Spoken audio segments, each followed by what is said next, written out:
Covid टीके प्राप्त करने के लिए कतार में 34 देश। कोरोना वायरस वैक्सीन दुनिया की सबसे अधिक मांग वाली वस्तुओं में से एक अंतर्राष्ट्रीय कूटनीति के लिए एक नई मुद्रा बन गई है, जिसमें भारत को अपने प्रतिस्पर्धा चीन पर एक बड़ा हाथ लगता है। साल 2021 के अंत तक भी खत्म नहीं होगा corona.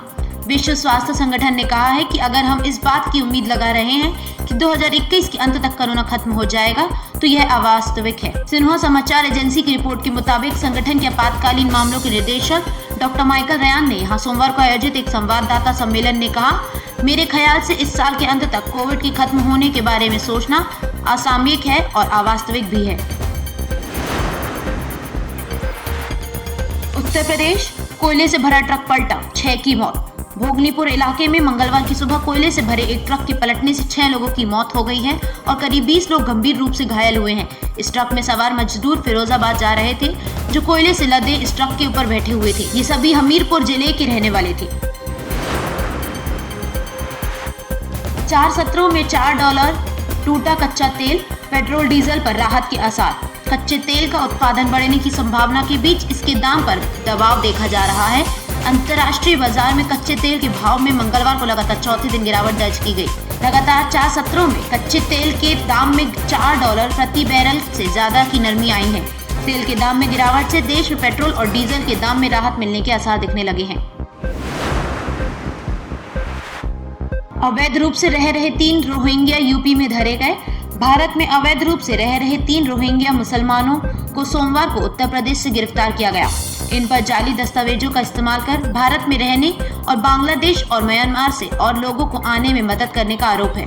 UP anti terror squad द्वारा लखनऊ में मिलिट्री इंटेलिजेंस यूनिट से मिले इनपुट के आधार पर गिरफ्तारियां की गई।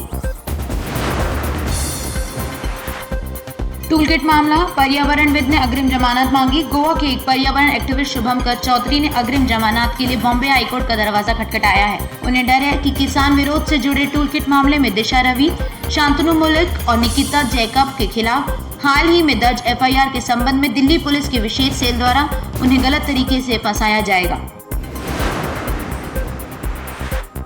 पिता ने छोटी बेटी की हत्या कर बड़ी को शव सौंपा। उत्तर प्रदेश के गोरखपुर के एक गांव में दर्दनाक वाकया सामने आया है। एक शख्स ने अपनी 2 वर्षीय बेटी की गला घोंटकर हत्या कर दी और फिर शव को अपनी बड़ी बेटी के हवाले कर दिया। आरोपी को उसकी पत्नी द्वारा पुलिस में शिकायत दर्ज कराने के बाद गिरफ्तार किया गया है, जो बैजनाथपुर में एक ईंट के भट्टे पर काम करती है। उत्तर प्रदेश में नगर सेवक की पत्नी और 2 बच्चों को जिंदा जलाया। उत्तर प्रदेश में कानपुर में एक महिला और उसके 2 बच्चों को उनके किराएदार ने उनके ही घर में आग लगाकर जिंदा जला दिया। घटना के बाद तीनों को अस्पताल ले जाया गया, जहां बच्चों की मौत हो गई। वहीं सोमवार को देर शाम उर्सुला हॉर्समैन अस्पताल में मां ने भी दम तोड़ दिया। बाद में पता चला कि आरोपी अवनीश प्रजापति का भी अपराध करने के बाद भागते समय एक्सीडेंट हो गया। अवनीश ट्रक की चपेट में आकर गंभीर रूप से घायल हो गया है। अवनीश की पत्नी उषा महिला कांस्टेबल है। मध्य प्रदेश में फीस न देने पर परीक्षा से वंचित नहीं किया जा सकेगा। मध्य प्रदेश में निजी विद्यालयों में फीस का भुगतान न करने वालों को परेशान किए जाने के मामले सामने आने के बाद राज्य के स्कूल शिक्षा और सामान्य प्रशासन राज्य मंत्री इंदर सिंह परमार ने कहा कि फीस भुगतान न किए जाने पर परीक्षा से वंचित नहीं किया जा सकेगा। स्कूल शिक्षा मंत्री परमार के अनुसार अभिभावकों या छात्रों द्वारा फीस भुगतान न करने अथवा बकाया होने के आधार पर कक्षा 9वीं से 12वीं की परीक्षा में भाग लेने से किसी भी विद्यार्थी को वंचित नहीं किया जाएगा। आम लोगों के लिए महीने भर बाद खुला नेशनल हाईवे 9। कृषि कानूनों के खिलाफ 3 महीने से किसानों के जारी आंदोलन के बीच मंगलवार को गाजीपुर बॉर्डर पर बंद रहे सड़कें खोल दी गई हैं।